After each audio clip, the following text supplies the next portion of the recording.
Even though I'm a bit out of breath, I'm kind of amused at how much Amicus is gasping, sounding like he's just running a marathon. He really put everything into that. You. I hold his head against mine, turning to kiss him on the cheek. Me. You are incredible. I think you did most of the work, bud. Thanks. You're really something too. A good something? A very good something. Very good boy. Am I a good boy? We lay there quietly a moment, Amicus propping himself up a bit on his knees and elbows so his entire weight doesn't rest on top of me. How are your legs? Burning. Probably the most intense exercise my thighs have ever been through, but it was worth it. Again, we lay there quietly as Amicus just sort of strokes my hair. I'm still terrified that this is a dream. I hug him more tightly to my body, almost forcing him to fall on top of me. I'm here, and I'll be here in the morning when you wake up. You'd better, otherwise I'll never forgive you. His speech slurs a bit as he whispers into my ear. I look at him. So exactly how drunk are you? The wolf shrugs, slowly rolling off of me, cold air hitting the fluids on my stomach. I'm fairly sober now. Shall we wash up? He reaches out a paw and I take it, slightly surprised as he pulls me up to be carried in his arms, like I'm his new bride. We go to the shower and wash up again, even more slowly than we did the first time. When we come back to bed, Amicus continues to dote over me, hardly ever letting me go at this point. I can tell he's legitimately worried that this isn't real, and I feel the same way. After everything that's happened, this doesn't seem possible. Eventually I lay on the bed next to him, and he spoons me tightly against his body. He is extremely warm, but with no blankets and the cold air drifting down on top of us, it's perfect. Pretty soon I'm drifting off to sleep, listening to the wolf's soft snores in my ear. Thankfully, I don't dream.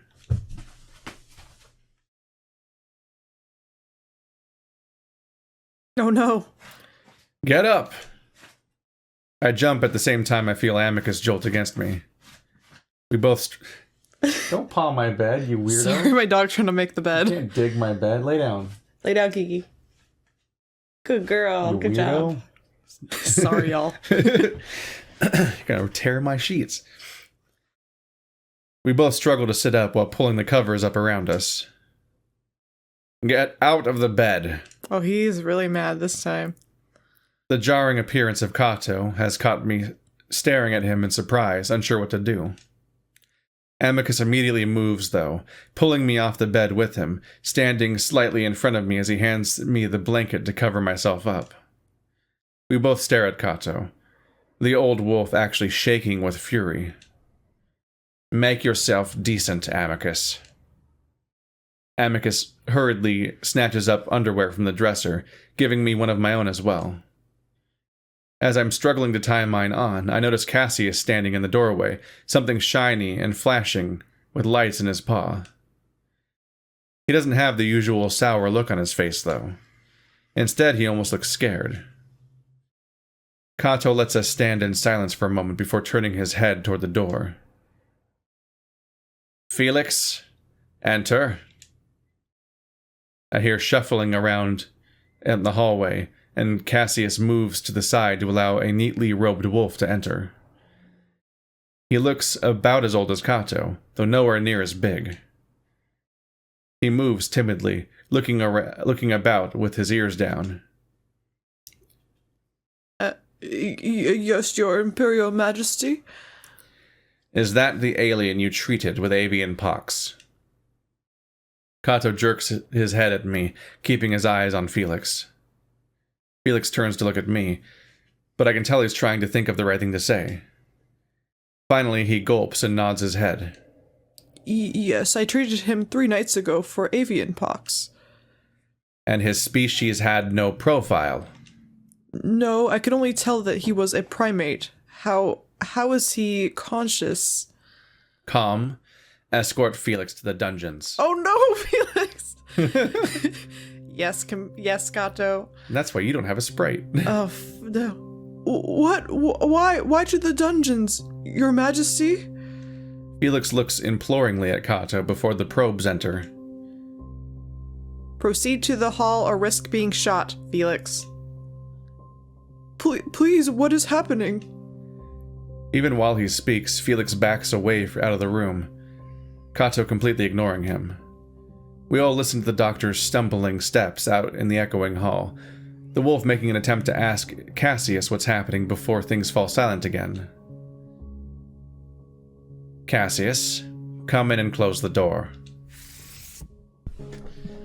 Cassius, looking even more scared now, steps inside and allows the door to close. Kato stares at the two of us. At this point, Amicus has one paw on my arm, keeping me firmly halfway behind his back. I'm still able to look around his shoulder at the furious acting Emperor. Slowly, I'm starting to realize what might be happening right now, and Kato's next words confirm it. Amicus, did you make first contact? Amicus is silent for a beat, but responds in a strong, confident voice. No, of course not. What in the world are you talking about, Kato? Kato stares, jaw clenched, then screams at us at a volume I didn't think he was capable of. Do not play games with me, Amicus. To his credit, Amicus only jumps a little bit, his grip still firmly on my arm. The silence that follows rings in my ears as Kato seems to work himself to calm down. When he speaks again, his voice is barely above a whisper. He is unprofiled. All children, abandoned or not, are profiled. He is not a simian, so what is he? Amicus is frozen, and I feel my stomach drop like I'm going to piss myself. I see Kato working his jaw. And is it true he's your lover? Lover? How would he know anything about that? Amicus doesn't answer this time, and that seems to be enough for Kato. Fine. Do not answer. We will take the correct precautions. Calm? Yes, Kato. Terminate Marrow. No! Amicus simultaneously throws himself in front of me while reaching back and hugging me to him with both paws, backing me against the wall. Drones begin to enter the bedroom, but Kato barks out another order. Pause last directive. Pausing last directive. My view is obscured now, but I can hear Amicus's heavy breathing, his heart hammering so hard I can feel it through his back. Once again, Kato allows the silence to stretch out before speaking. Then tell us the truth, Amicus. You must not harm him, otherwise I will give you nothing, and I'll have you thrown in the dungeon when I become Emperor. More silence. I wince, wondering how that could have possibly been the right thing to say. Then I hear a low, growling sound, one I'm sure is coming from Kato. How dare you? You think you'll become Emperor after this? In fact, I hear a quick movement, and the next thing I know, Amicus is wrenched in front of me. I watch as he slides across the floor before Kato pounces on him, pinning him there. Cassius, grab the alien. Set the Nervo to lethal. No! Please! I'm frozen, but I manage to look over at Cassius, who seems just as frozen as I am, holding up the Nervo in his trembling paws. Move, you idiot. Cassius jumps and hurries over to me. I start to pull away, but he grabs me in an awkward hold, setting the Nervo against my neck. No! Amicus struggles double, and Kato is bucked around like he's on a mechanical bull. Cease struggling, Amicus. He will not be harmed if you do as I say. Amicus seems to calm down a bit at that, panting wetly against the floor as he looks straight at me, his face full of desperation. You've proven yourself to be an incompetent fool. Even more so than I'd originally thought. You've endangered our entire empire. For this, you will not become emperor, rules be damned. It's a wonder how you thought you'd get away with this. It can only be a miracle that the monitors have not found out. And they surely would if you became emperor with that thing. Kato stands and wrenches Amicus to his feet, twisting the other wolf's paws behind his back hard enough that Amicus lets out a bark of pain. The third trial begins today. You will lose, and Cassius will become emperor. Kato begins to push Amicus to the doorway. Do as I say, and I will let the alien live. Otherwise, we can do all of this in the most unpleasant way possible.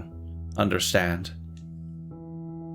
Amicus is quiet until Kato shakes him by the pinned arms. Yes. Good. Now, to the amphitheater. To the amphitheater. Amphitheater. To the amphitheater. Now, to the amphitheater. We will do this quickly. Do not make any stupid moves. Otherwise, I will let the drones escort you instead.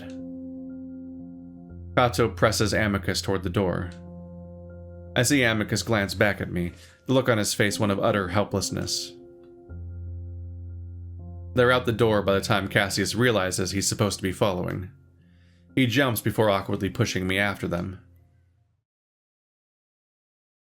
So things are going well. Oh, goodness. It's already sunset when we get to the amphitheater. We must have slept for most of the day. Amicus and Kato are already standing in the center of the amphitheater as Cassius struggles to move me down the steps. Sit him down, Cassius, and get down here. Shakily, Cassius plants me down on one of the stone steps before suddenly undressing. That's when I notice he's tucked the Nervo into his waistband.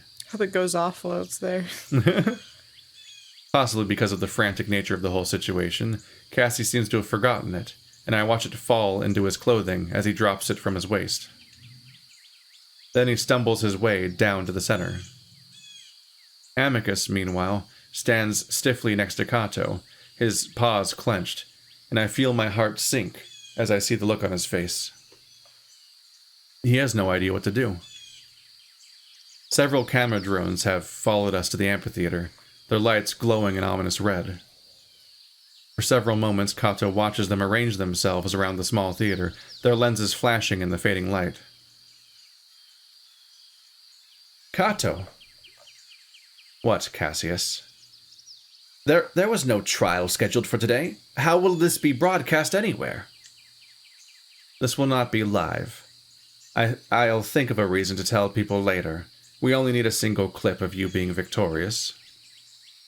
Doesn't seem fair at all. No. They will never believe this. Though Amicus is putting on a brave face, I can hear his voice shaking. Pugnu is a combination of skill and luck, and it's not always the strongest that wins. We will manage. And how... Kato suddenly whirls on Amicus, throwing a punch so hard into his jaw that the other wolf spins almost 360 degrees before collapsing on the hard floor of the amphitheater. I'm standing up, without even remembering doing so, heart hammering in my throat as I look down at Amicus. He doesn't move. Meanwhile, Kato shakes his paw lightly, like it only stung a little bit. Cassius, on the other hand, is clasping both his ears and his paws, staring down at his brother in a mix of shock and horror. Kato, what are you doing? Making it look more authentic is all. Amicus stirs on the ground then, groaning and pushing himself up. I see dark spots forming under his face, blood dripping from his nose. A camera drone drifts down slowly, filming Amicus as he spits blood. I realize then that I have to do something. I've been told to sit on the sidelines for far too long, and I'm not entirely convinced that I'm going to be okay after this. I'm a risk to the entire Empire. Why would Kato let me live after I'm done being useful? I have to do something. So I quietly sit back down and lean over to reach into Cassius's pile of clothes, quickly finding the Nervo and pulling it out. Then I stand back up again to take a step forward, and no one seems to notice. Come on, Amicus, get up. You need to grapple with Cass. Why didn't we just use makeup instead? There is no time. Kato finally bends down to grab Amicus under the arms and heave him up to his feet, the big wolf left to stumble unsteadily, blood running down his chin. Cassius, get Amicus in an ankle lock and drop him. That should be enough. They set up their scene, even though Amicus seems almost completely out of it. All of them are distracted, and I realize this might be my only chance. Slowly, I take one step at a time, down toward the center of the amphitheater. Meanwhile, Cassius is struggling to pick up Amicus's leg, almost losing his balance as he does. Oh, goodness. He's so fucking big. So small. After that, Kato tells Amicus to fall back, which the wolf does, slowly. Cassius pins him on the ground after that, and I don't think it looks convincing at all. But that doesn't really matter now, as I've only a few steps from the ground floor. Now, stand and raise your paws in victory, Cass. Look proud. At this moment, things start to move in slow motion. Amicus is flat on his back, but he's looking right at me. There's a questioning look in his eyes, then a pleading one, as if urging me to step back. I don't. Instead, I take the final step down onto the floor of the amphitheater, just behind Cassius, moving towards Kato. But the white wolf continues to celebrate his pretend victory, and he turns with raised paws to face me. I see the sudden recognition on his face. I run out of options and jam the Nervo right into his chest. Instantly, Cass is shot backwards several feet to crumple next to Amicus, shivering and convulsing. Before I can even turn to Kato, though, the old wolf is on me, grabbing the Nervo out of my hands and pulling me close by the front of my robes, my teeth clacking together with how fast he does it. He's looking at the Nervo rather than me, though. Damn it. Thank the gods the idiot didn't have it set on lethal. Aw. One tiny note in Cassius's favor. Yeah, he wasn't... He disobeyed about the setting. He does seem... not cool with this right now. Yeah, I mean, he's obviously a complete jackass dick, but in comparison with Kato comes off like a true villain, so he kind of... Yeah. Cassius just comes off as kind of sniveling at this point, not necessarily like he's just intent on causing like genuine harm. Kato fiddles with the device, and I realize he's about to use it on me. I struggle, kicking at the massive wolf, but he's strong, stronger than even Amicus. But just as he flips the device around, the two metal prongs pointed at my face, I see a paw come over the top of Kato's head. Amicus grips into the metal grating on Kato's face mask, fingers locked into the gaps before he pulls. Kato screams, and I hear a horrible mix of crunching, tearing, and an electronic hiss as I see red spurts from the old wolf's face for just a moment before it goes down. Oh my gosh. That's brutal. That's brutal. Amicus stares at me with wild eyes as he tries to keep Kato pinned. Marco, run! Run to Neferu, run! I stare at Amicus numbly for a moment in which I want to do so much but can't, then turn and start to run. I run as fast as I can, disappearing behind the trees and bushes just as I hear Kato yelling for Calm to execute me. Hearing that, my whole body numbs up. I can barely feel my feet hitting the ground, pumping my arms as I tear through the garden. I don't even bother with the paths, instead crashing through the foliage and bushes, scratching up the skin on my arms and legs as I trample over something covered in thorns. I don't even care, as I run straight through a 10-foot wide spider web the massive spider in the middle hitting my chest, then falling and disappearing under my feet. Don't like that, though. The sound of Kato and Amicus struggling behind me has long since faded. Now all there is my heavy breathing and the snapping and crashing of the plants around me. I wonder if maybe I should stop making noise, try to hide instead, but I worry that Calm will know exactly where I'm at. I know they're following me right now, and ominously, I can't hear a damn thing. I can't see them either, just the flashes of branches and greenery around me. When I finally make it to the main path of the palace, I catch my breath. I catch my first glimpses of the drones. They're hovering further up the path, toward the amphitheater.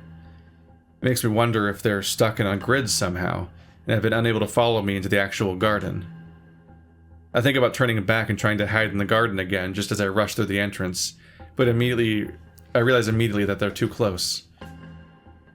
Sure enough, I hear a crack behind me as I turn the corner of the main hall toward Neferu's room.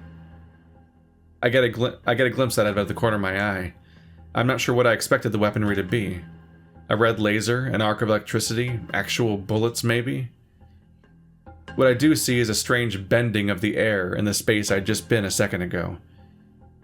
Like looking through a warped piece of glass before suddenly it snaps back into place, making my ears pop and throwing my body sideways. I stumble, but I don't stop. Neferu's room is just a few dozen feet ahead of me. Now I can hear the drones, an odd, angry buzzing like wasps. Halt, Marco. I hear Calm's gentle, calm voice, a stark contrast to what he's actually doing right now. It startles me, and I put an extra burst of speed just before I reach Neferu's door. I can only hope that he's there. Otherwise, I'm going to be cornered. It'll be where I die. With my breath wheezing through my throat, I throw a hand out desperately, placing it on the black panel on the door. Nothing. It doesn't open, it's locked. I thought the doors don't lock here. I see the drones out the corner of my eye, and I pound on the door as hard as I can, screaming as loud as I can. Neferu! Neferu, help! There's a pause, and I hear something to my right that sounds like static, getting louder and louder as I press myself against the door, waiting for whatever it is the blast will do to me. Then I'm falling through space. I'm convinced then that I've died, that this falling sensation is what it's like to die. Will I land on something, or just fall forever? I get my answer almost immediately as I hit the ground face first on the hard marble floor. I'm dazed as there's a sharp crack behind me, and I feel the force of it sending a gust of air over me. Ahotep! Neferu's voice yelps above me, and I hear the sound of the door sliding shut. Calm, what is going on? Disengage your door security measures, Neferu. What's happening? Neferu is crouching over me now, and I think he's talking to me, but Calm answers him instead as the jackal starts to help me to my feet. The child is to be terminated. Please disengage security to allow drone entry. What? No, Marco, what's happening? Neferu has pulled me to my feet at this point, looking me right in the eye. I find myself way more out of breath than I thought I was, as I try to gasp out an answer. Amicus, lost emperorship. Neferu, open the damn door. Kato's voice crackles through the speakers above me, making me jump. It's strained and breathing heavily, and I wonder what he's doing right now, what Amicus is doing. The jackal pushes me back to stand behind him, keeping himself between me and the door. Even though he's got his face set into a stern glare, he's as calm as he always is. Kato, what a pleasant surprise to hear your voice. May I ask why you want entry into my quarters? The Emperor's quarters, you dog. Calm. Override door security. Overriding security. There's a hiss and a click from the door, and suddenly it slides open. Quickly, Neferu backs into me, much like Amicus did earlier this morning, and I find myself pressed back into one of the pillars, the jackal's body almost entirely covering me up. Although I know Amicus is a good deal bigger than Neferu, I'm still struck by the jackal's size now that he's so close to me. Step aside, Neferu, or risk being shot. Don't shoot the jackal. Neferu, what are you doing with it? Kato is breathing heavily, and it sounds like he's moving around. Can't see a damn thing. Have you called a ship? Yes, Your Imperial Majesty. There's more muffling. There's like every single character here is here except for one. It's every single voice. There's more muffled moving around, and I wonder what Kato's speaking into. Maybe a drone? Neferu, I asked you a question. Simply protecting a fellow Chemian. There's a moment of silence. A what? Chemian. Neferu enunciates very slowly, and I look up at the back of his head, just as confused as Kato. Don't press so damn hard, cat. What do you mean, Neferu? Kato's voice takes on a more growly tone as he turns his attention from whatever he was doing back on us. I mean that the child has been granted citizenship in the Chemian kingdom, and it would be unwise to attack him. Neferu's voice takes on an almost smug tone. An attack on him would be an attack on us all. Surely you understand this, Emperor. You lie. Would you like to test that? There's a long pause. In the meantime, a low rumbling sound grows, audible not only through the intercom, but through the floor of the palace as well. The ship is arriving, Your Imperial Majesty. Yes, I can see that, cat. Neferu. Another long pause. We will discuss this further once I'm back in the palace. I don't know what you and Amicus have planned, but know that I'll be keeping a very close eye on you. That creature is not to leave the palace. The wolf suddenly grunts, and I can hear the voices of other wolves as well. I'm fine, just get me to the hospital. There are more sounds of movement, grunting, cursing, and voices of concern before the wolf speaks to us again. And remember, you have no way off this moon at the moment. It would be wise to do as I say. Of course, Your Majesty. Kato grunts. Calm, cancel last directive. Execute Marrow if he tries to leave the palace. Yes, Kato. The connection suddenly cuts off, and the two of us are left to stand in silence. Finally, Neferu lets out a long, soft sigh. Damn. The jackal finally takes a few steps forward before turning to face me. Well, this situation is less than ideal. I received news that you somehow rose from the dead last night, and now this. Calm, send us the physician. Even though I've caught my breath at this point, I realize that I'm sweaty and covered in scratches. Cannot comply with directive. Felix is currently in the dungeons. What? Why? Under the orders of the Emperor, Neferu. Damn. This time the jackal says it out of amazement rather than annoyance. Well, send bandages and a salve, at least. Yes, Neferu. Marco, what happened? Where's Amicus? After a few more deep breaths, I begin to go over everything that just happened. Starting at the point where we were... It's the good song. I think it's my favorite song. But it's dark times. Yeah. No, it's not... I mean, there's not a lot of happy times. Remember the time we went to the beach? Yay! Yay, so long ago. The one time that things go well for a day until they don't, because we see Amicus get torn apart that day. Yeah, forget about that part. Yo, there's no good days. I begin to go over everything that just happened, starting at the point where we were woken up by Kato and ending where I'd attacked Cassius and made a run for Neferu's room. I try to keep things vague. Like Kato just decided Amicus was unfit for the job and wanted to illegitimately put Cassius on the throne, but of course Neferu immediately realizes that I'm leaving things out. Then why does he want you executed? It seems odd he'd suddenly decide to do all of this now. I hesitate, and it's at this moment that the door slides open, causing me to jump and cower as a drone enters. Steady, Marco. It's just the medical supplies I requested. Have a seat on the bed. There are 2 beds, but the jackal gestures at the smaller one. Dumbly, I point this out to him. Why do you have 2 beds? As I sit, Neferu sets the supplies, all laid out on a metal tray. To the side, uncorking a bottle and dipping a brush into it. He then starts to apply a dark orange liquid to the cuts on my arms and legs. Well, one for the Emperor, and interestingly enough, this one for the Emperor's pet. Lift your arm. I do as he says, still feeling numb as he starts to coat a rather deep cut on the other side of my arm. Can we go find Amicus? Where is Amicus, Calm? That information is confidential and only accessible by the Emperor, Neferu. I see the jackal's eyes narrow and my stomach twists. What does that mean? Could mean any number of things. I clutch my hands together, feeling my anxiety grow.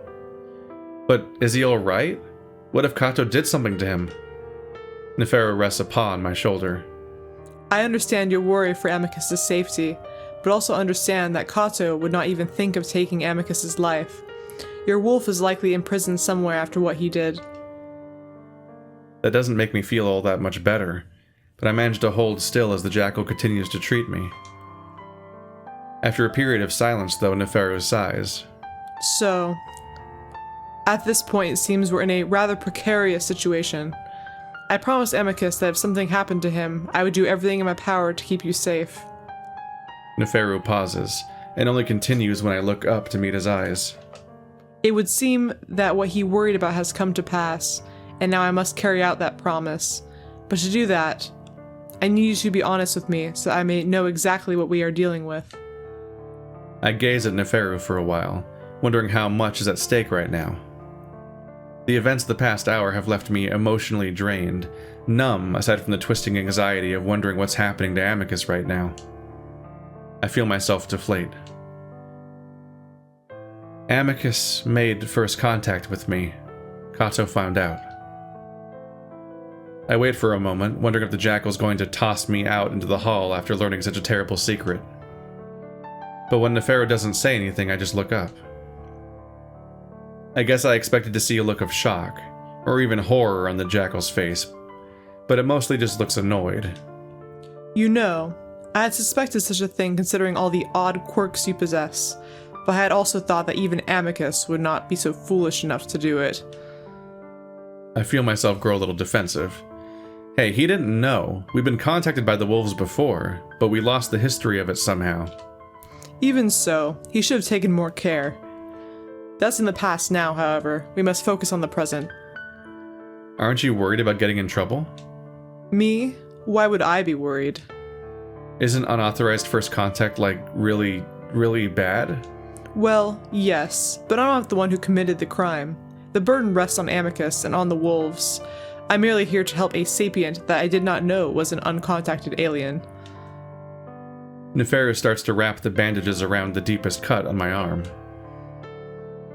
And how did I become a citizen? I authorized it at the embassy shortly after the deal I made with Amicus. You were never officially his pet, thus never a member of the Empire. We thought it best to simply grant you citizenship in the meantime. You can just do that? Well, yes. I'm the son of the Pharaoh. Don't I have to sign something or something? It has been taken care of. How? Again, son of the Pharaoh. He's winking. I sit in silence for a while, trying to comprehend all of this while still worrying about Amicus. Can we find out where Amicus is? We will shortly. How? Even if it was supposedly a secret, word spreads fast in these halls. Why are you helping me? This is all so crazy. I've told you before, Marco. It is the duty of a Chemian to help a sapient in distress. I stare at the jackal. Uh-huh, and why else? Neferu smiles gently at me. Despite our past interactions, I consider Amicus a friend. You are very important to him, and I see it as my duty to keep you safe.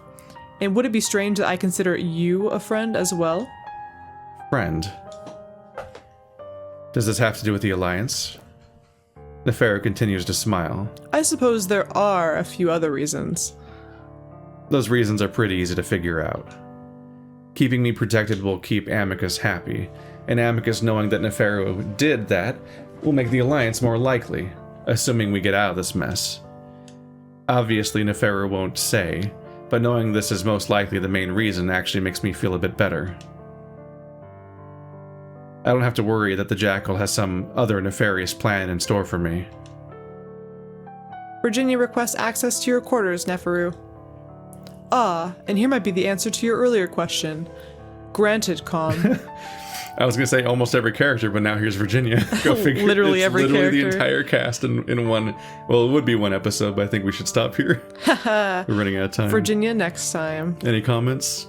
This is a lot. Yeah, no, it's a lot. This is a lot. I think the plot line fills up this gap pretty like it fills up this episode pretty dense. Like our stressful situation just gets more stressful. Yup. They were right to think they gotta just go for it before anything else happens, because something just keeps happening, and then something happened. Yeah, It's like, Jesus Christ, they had like what? At least we got to fuck Amicus. We one haven't even time. been alive again for 24 hours. Like, give us a fucking break. It's a nightmare. And there's a lot to get into here about like just the mess of the idea that like all the optimism and all the like how do I put this? It's the